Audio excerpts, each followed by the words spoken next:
வணக்கம். தினமலர்.com மாலை 4 மணி செய்திகள். முக்கிய நிகழ்வுகள். பாரதிய ஜனதா மூத்த தலைவர் அத்வானிக்கு 86வது பிறந்த நாள். பிரதமர் வேட்பாளர் நரேந்திர மோடி நேரில் வாழ்த்து. தேர்தல் விதிமுறைகளை மீறவில்லை. தேர்தல் கமிஷன் அனுப்பிய நோட்டீஸுக்கு காங்கிரஸ் துணைத் தலைவர் ராகுல் விளக்கம். சிபிஐ குறித்து கவுஹாத்தி ஹைகோர்ட் உத்தரவு. மேல்முறையீடு செய்யப்போவதாக மத்திய அரசு அறிவிப்பு. விரிவான செய்திகள். பாரதிய ஜனதா மூத்த தலைவர் அத்வானியின் 86வது பிறந்த நாளை முன்னிட்டு அவரை நேரில் சந்தித்து நரேந்திர மோடி வாழ்த்து தெரிவித்துள்ளார். பாரதிய ஜனதா மூத்த தலைவர் அத்வானி வெள்ளியன்று தனது 86வது பிறந்த நாளை கொண்டாடினார். இதையொட்டி டெல்லியில் உள்ள அத்வானி வீட்டுக்கு பாரதிய ஜனதா பிரதமர் வேட்பாளரும் குஜராத் முதல்வருமான நரேந்திர மோடி நேரில் வந்து பூங்கொத்து கொடுத்து வாழ்த்தினார். இந்த சந்திப்பு 15 நிமிடங்களுக்கு நீடித்தது.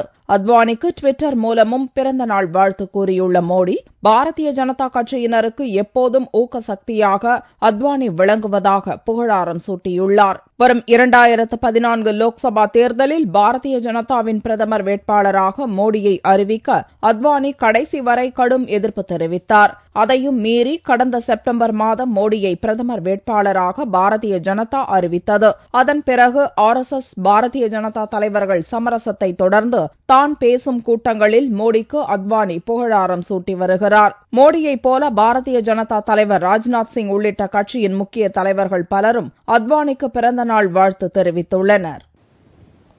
தேர்தல் நடத்தை விதிமுறைகளை மீறவில்லை என்று தேர்தல் கமிஷனுக்கு காங்கிரஸ் துணைத் தலைவர் ராகுல் விளக்கம் அளித்துள்ளார்.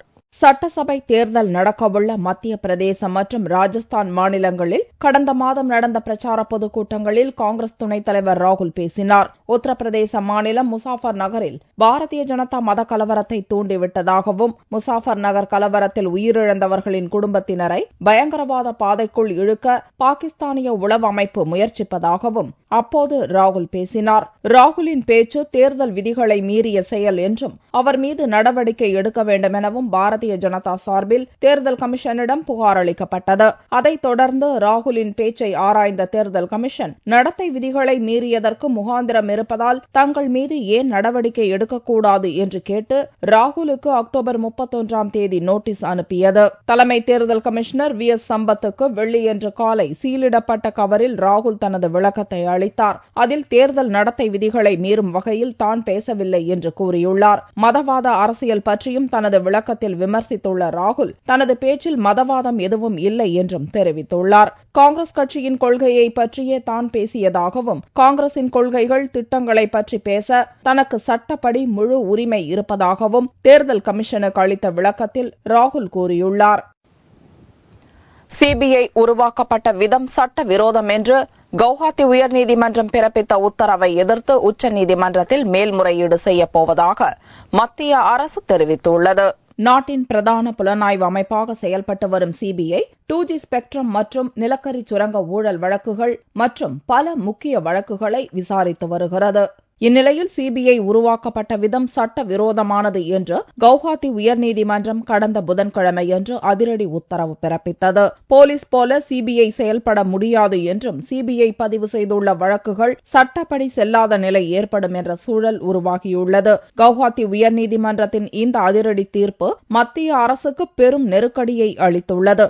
அதைத் தொடர்ந்து வெள்ளியன்று பிரதமர் அலுவலக இணை அமைச்சர் V. நாராயணசாமி பிரதமர் மன்மோகன் சிங்கை சந்தித்து கவுஹாத்தி உயர்நீதிமன்ற உத்தரவு குறித்து ஆலோசித்தார். My feeling is that we have to immediately go to the Supreme Court, challenging the order of the Guwahati High Court, and after going through the judgment, after discussing with the Honorable Prime Minister, then we will take a call. We will talk to the law officer. We will get the opinion of the legal department. I will talk to the Honorable Minister for Law, Mr. Kapil Sibal. Then we will take a call. And I feel that we have to go and appeal to the Supreme Court. அப்போது உச்சநீதிமன்றத்தில் மேல்முறையீடு செய்ய வேண்டியதன் அவசியம் குறித்து விவாதித்தனர். அதைத் தொடர்ந்து கவுஹாத்தி உயர்நீதிமன்ற உத்தரவை எதிர்த்து உச்சநீதிமன்றத்தில் மத்திய அரசின் சார்பில் திங்கட்கிழமை மேல்முறையீடு செய்யப்போவதாக மத்திய சட்ட அமைச்சர் கபில் சிபல் அறிவித்தார். கடந்த 1963ஆம் ஆண்டு ஏப்ரல் 1ஆம் தேதி மத்திய உள்துறை அமைச்சகத்தின் தீர்மானம் மூலம் சிபிஐ உருவாக்கப்பட்டது. அந்த தீர்மானத்தை கவுஹாத்தி உயர்நீதிமன்றம் ரத்து செய்ததே சிபிஐயின் சட்டப்பூர்வ அந்தஸ்தை கேள்விக்குறியாக்கியிருக்கிறது.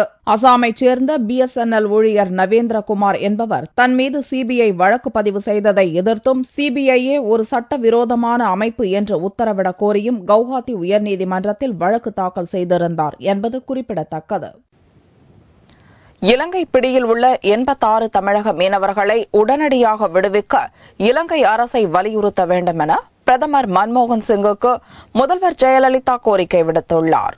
பிரதமர் மன்மோகன் சிங்குக்கு முதல்வர் ஜெயலலிதா அவசர கடிதம் ஒன்றை வெள்ளியன்று அனுப்பினார். தமிழக மீனவர்கள் இலங்கை கடற்படையால் தாக்கப்படுவது குறித்து தான் பலமுறை பிரதமருக்கு கடிதம் எழுதிய போதும் தமிழக மீனவர்கள் கொடுமைப்படுத்தப்படுவதும் கைது செய்யப்படுவதும் தொடர்கதையாக நடந்து வருவதாக அவர் தெரிவித்துள்ளார். மத்திய அரசு மௌனமாக வேடிக்கை பார்த்துக் கொண்டிருப்பதால் இலங்கை கடற்படையினர் துணிச்சலுடன் தமிழக மீனவர்களை தாக்கி வருவதாக குறிப்பிட்டுள்ள ஜெயலலிதா, நவம்பர் 5ஆம் தேதியன்று ராமேஸ்வரத்திலிருந்து மீன்பிடிக்கச் சென்ற 13 மீனவர்களும், அதே நாளில் புதுக்கோட்டை ஜெகதாப்பட்டினத்திலிருந்து மீன்பிடிக்கச் சென்ற 17 மீனவர்களும் அவர்களது 7 படகுகளும் இலங்கை கடற்படையால் சிறைப்பிடிக்கப்பட்டதையும் பிரதமரின் கவனத்துக்கு கொண்டு வந்துள்ளார். இதற்கு முந்தைய நிகழ்வுகளில் 56 தமிழக மீனவர்கள் இலங்கை சிறைகளில் இன்னமும் துன்பப்படுவதையும் அவர்களது 35 படகுகள் இலங்கை வசமிருப்பதையும் சுட்டிக்காட்டியுள்ள ஜெயலலிதா, ஏழை மீனவர்களின் வாழ்வாதாரத்தை தடுக்கும் இலங்கை கடற்படையின் தாக்குதலை மத்திய அரசு இனியும் அமைதியாக பார்த்துக் கொண்டிருக்கக் கூடாது என்றும் குறிப்பிட்டுள்ளார். இந்த விவகாரத்தை இலங்கை அரசின் கவனத்துக்கு கொண்டு சென்று இலங்கை சிறைகளில் இருக்கும் 86 மீனவர்களை விடுவிக்கவும் அவர்களது 42 படகுகளையும் கூடிய விரைவில் மீட்கவும் பிரதமர் மன்மோகன் சிங் நடவடிக்கை எடுக்க வேண்டும் எனவும் ஜெயலலிதா வலியுறுத்தியுள்ளார். அரசு மினி பஸ்களில் இரட்டை இலை சின்னம் உள்ளதாக திமுக பொருளாளர் ஸ்டாலின் தொடர்ந்த வழக்கில் அரசு பதிலளிக்க சென்னை ஹைகோர்ட் நோட்டீஸ் அனுப்பியுள்ளது. சென்னையில் சமீபத்தில் துவக்கி வைக்கப்பட்ட அரசு மினி பேருந்துகளில் இரட்டை இலை சின்னம் பொறிக்கப்பட்டுள்ளதாக கூறி திமுக பொருளாளர் ஸ்டாலின் சென்னை உயர்நீதிமன்றத்தில் வழக்கு தொடர்ந்தார். இவ்வழக்கு வியாழனன்று விசாரணைக்கு வந்தபோது ஸ்டாலின் தரப்பு வக்கீல் விடுதலை ஆஜராகி அதிமுகவின் சின்னத்தை போல் வரைந்துவிட்டு பசுமை திட்டம் என்று கூறுவதாகவும் இடைக்கால தடை விதிக்க வேண்டும் என்றும் தொடர்ந்து இதுபோல் இரட்டை இலை சின்னத்தை வரையக்கூடாது என்றும் வாதாடினார். அப்போது அரசு தலைமை வக்கீல் சோமயாஜி வெள்ளியன்று ஆஜராக வாய்ப்பு கேட்கப்பட்டதால் வழக்கு விசாரணை வெள்ளியன்று ஒத்திவைக்கப்பட்டது. இவ்வழக்கு நீதிபதி சசிதரன் முன்னிலையில் வெள்ளியன்று விசாரணைக்கு வந்தபோது ஆஜரான அரசு தலைமை வக்கீல் சோமயாஜி அரசு மினி பஸ் மற்றும் அதிமுக கட்சி சின்னத்தின் புகைப்படங்களை சமர்ப்பித்தார். அமெரிக்கா, லண்டன் உள்ளிட்ட பல்வேறு இடங்களில் உள்ள பசுமை திட்ட விவரங்களையும் எடுத்து கூறினார். மேலும் விளக்கம் தர அரசு வக்கீல் கால அவகாசம் கேட்கவே வழக்கு விசாரணையை வரும் 26ஆம் தேதிக்கு நீதிபதி சசிதரன் ஒத்திவைத்தார். மக்கள் உபயோகத்திற்காக, மக்களுடைய பயண வசதிக்காக அறிமுகப்படுத்தப்பட்ட பேருந்துகள், இதில் எந்த கட்சியுடைய குறிப்பிட்ட அரசியல் கட்சியுடைய சின்னம் அதில் பொறிக்கப்படவில்லை. பசுமையை நினைவு கூறத்தக்கதாகவும் சுற்றுச்சூழலுக்கு உகந்தது என்பதை தெரிவிக்கும் வண்ணமாகவும் அதிலே குறியீடுகள் வரையப்பட்டுள்ளன. தவிர அது அரசியல் கட்சியுடைய சின்னம் ஆகாது என்று வாதிட்டோம். தமிழக அரசின் தலைமை வழக்கறிஞர்கள் அவர்களிடம் இந்த மாதிரியான சின்னத்துடன் இதே மாதிரியான பேருந்துகளை மேலும் அரசு இயக்குவதற்கு எண்ணம் எதுவும் உள்ளதா என்று ஒரு கேள்வி எழுப்பினார். வருகின்ற 26ஆம் தேதி வரை அந்த எண்ணம் எதுவும் அரசுக்கு இல்லை என்பதை தலைமை அரசு வழக்கறிஞர் அவர்கள் நீதிமன்றத்துக்கு தெரிவித்தார். அதனை பதிவு செய்த நீதிபதி அவர்கள் வழக்கினை வருகின்ற 26ஆம் தேதிக்கு ஒத்திவைத்து அன்றைய தினத்திற்குள் அரசு இதற்கு பதில் மனு தாக்கல் செய்ய வேண்டும் என்று உத்தரவிட்டுள்ளார். தலைமைச் செயலாளர், போக்குவரத்து துறை செயலாளர் விளக்கம் தர 2 வார கால அவகாசம் அளித்து நோட்டீஸ் அனுப்ப நீதிபதி உத்தரவிட்டார். காஞ்சிபுரம் மாவட்டம் கூடுவாஞ்சேரி சார் பதிவாளர் அலுவலகத்தில் லஞ்ச ஒழிப்பு அதிகாரிகள் நடத்திய சோதனையின் போது உயர் அதிகாரி தப்பி ஓடினார். காஞ்சிபுரம் மாவட்டம் கூடுவாஞ்சேரியில் உள்ள சார் பதிவாளர் அலுவலகத்தில் சென்னை லஞ்ச ஒழிப்புத்துறை ADSP சண்முக பிரியா தலைமையில் அதிரடி சோதனை நடத்தப்பட்டது. அதிகாரிகளின் சோதனை குறித்து தகவல் அறிந்த சார் பதிவாளர் கனகராஜ் தப்பியோடியதாக கூறப்படுகிறது. பல்வேறு இடங்களில் அதிகாரிகள் நடத்திய சோதனையில் கணக்கில் வராத 1,07,630 ரூபாய் கைப்பற்றப்பட்டது. இது தொடர்பாக 3 பெண் உட்பட 12 பேரிடம் அதிகாரிகள் விசாரணை நடத்தி வருகின்றனர். இதனிடையே தப்பியோடிய சார் பதிவாளர் கனகராஜ் மீது துறை ரீதியாக நடவடிக்கை எடுக்க பரிந்துரைப்பதாக லஞ்ச ஒழிப்பு அதிகாரிகள் தெரிவித்தனர். விடிய விடிய லஞ்ச ஒழிப்புத்துறை அதிகாரிகள் நடத்திய சோதனையால் சார் பதிவாளர் அலுவலகத்தில் பரபரப்பு நிலவியது. திருவண்ணாமலை அண்ணாமலையார் கோவிலில் கார்த்திகை தீப திருவிழாவிற்கான கொடியேற்றம் கோலாகலமாக நடந்தது. திருவண்ணாமலை அண்ணாமலையார் கோவிலில் நடக்கும் கார்த்திகை தீப திருவிழாவில் நாடு முழுவதிலிருந்தும் லட்சக்கணக்கான பக்தர்கள் கலந்து கொள்வார்கள். இந்த ஆண்டு தீப திருவிழா வரும் 17ஆம் தேதி கொண்டாடப்படுகிறது. அன்று அதிகாலை பரணி தீபமும் மாலையில் மகா தீபமும் ஏற்றப்படுகிறது.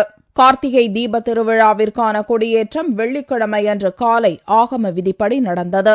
முன்னதாக கோவிலில் உள்ள 72 அடி உயர தங்க கொடிமரத்தின் அருகில் பஞ்சமூர்த்திகள் எழுந்தருளினர். பின்னர் வேத மந்திரங்கள் முழங்க துலாம் லக்னத்தில் கொடியேற்றப்பட்டது. பின்னர் சுவாமிகளின் வீதி உலா நடந்தது. கொடியேற்ற விழாவில் ஆயிரக்கணக்கான பக்தர்கள் கலந்து கொண்டு சுவாமி தரிசனம் செய்தனர். கார்த்திகை தீப திருவிழாவை முன்னிட்டு கோவில் கோபுரங்கள் மின் விளக்குகளால் அலங்கரிக்கப்பட்டுள்ளன. நாட்டுப்புற கலைகள் மூலம் இயற்கை வளங்களை அறிவியல் வழியாக பாதுகாப்பது குறித்து மதுரை யாதவா கல்லூரி தொழில்நுட்பத்துறை சார்பில் பயிற்சி பட்டறை நடத்தப்பட்டது. நாட்டுப்புற கலைகள் வழியாக அறிவியலை பயன்படுத்தி இயற்கை விவசாயம், உணவு, சுத்தமான காற்றை பாதுகாப்பது, மனிதர்களை தாக்கும் நோய்களிலிருந்து காத்துக் கொள்வது குறித்த விழிப்புணர்வு நிகழ்ச்சி மதுரை யாதவா கல்லூரி தொழில்நுட்பத்துறை சார்பில் நடந்தது. பள்ளி ஆசிரியர்கள், தனியார் அமைப்புகள், மகளிர் சுய உதவி குழுக்களுக்கு இந்த பயிற்சி பட்டறை நடத்தப்பட்டது. இதில் குறவன் குறத்தி ஆட்டம், கூத்து வாயிலாக பெறும் உடற்பயிற்சியின் மூலம் அறிவியல் ரீதியாக நோய்களை விரட்டும் வகையில் பயிற்சி அளிக்கப்பட்டது. நிகழ்ச்சியில் அறிவியல் தொழில்நுட்ப தொடர்பியல் கூட்டமைப்பு இயக்குநர் மனோஜ்குமார் பட்டேரியா சிறப்பு அழைப்பாளராக கலந்து கொண்டார்.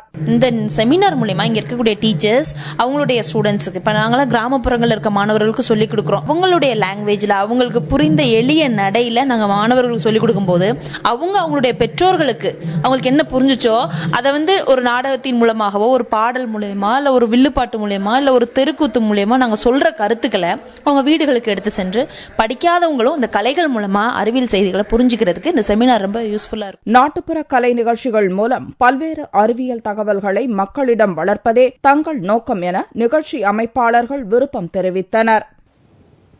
தங்கத்தின் விலையில் வெள்ளிக்கிழமை அன்று ஒரு சவரனுக்கு 16 ரூபாய் அதிகரித்திருந்தது. ஒரு சவரன் தங்கம் 22,920 ரூபாய்க்கு விற்பனையானது. 1 கிராம் ஆபரண தங்கம் 2,865 ரூபாயாக இருந்தது.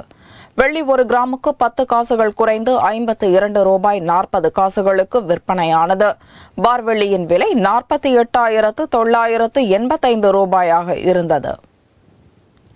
அரிய பல நூல்களை சேகரித்து கல்லூரி மாணவர்கள் படிக்க நேரில் தேடிச் சென்று கொடுத்து வரும் நடமாடும் புத்தக தாத்தா முருகேசன் சத்தமின்றி பல புத்திசாலிகளை உருவாக்கி வருகிறார்.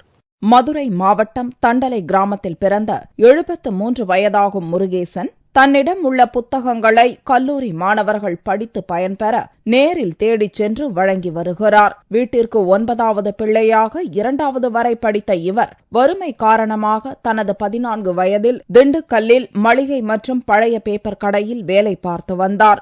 மனைவி இறந்து 20 ஆண்டுகள் ஆகியும் வாரிசுகள் நல்ல நிலையில் இருந்தும் புத்தகங்களின் மீது கொண்ட காதலால் தற்போது மதுரையில் வசித்து வருகிறார். கல்லூரி மாணவர்கள், முனைவர் பட்டத்திற்காக ஆய்வு செய்யும் மாணவர்கள் மட்டுமின்றி கல்லூரி பேராசிரியர்களுக்கும் முருகேசன் ஒரு நடமாடும் புத்தக நிலையமாக விளங்குகிறார். பெரிய துணிப்பை ஒன்றில் 30-40 புத்தகங்களை சுமந்து கொண்டு மதுரை மட்டுமின்றி பல்வேறு மாவட்ட மாணவர்களுக்கும் முருகேச தாத்தாவிடம் போன் செய்தால் போதும் அவரே நேரில் சென்று மாணவர்களிடத்தில் சம்பந்தப்பட்ட புத்தகத்தை கொடுத்து வருகிறார். பிறந்து வளர்ந்ததெல்லாம் மதுரை பகுதியில் லண்டன்லேன்னு ஒரு கிராமத்தில். நான் 2வது தான் படிச்சிருக்கேன்.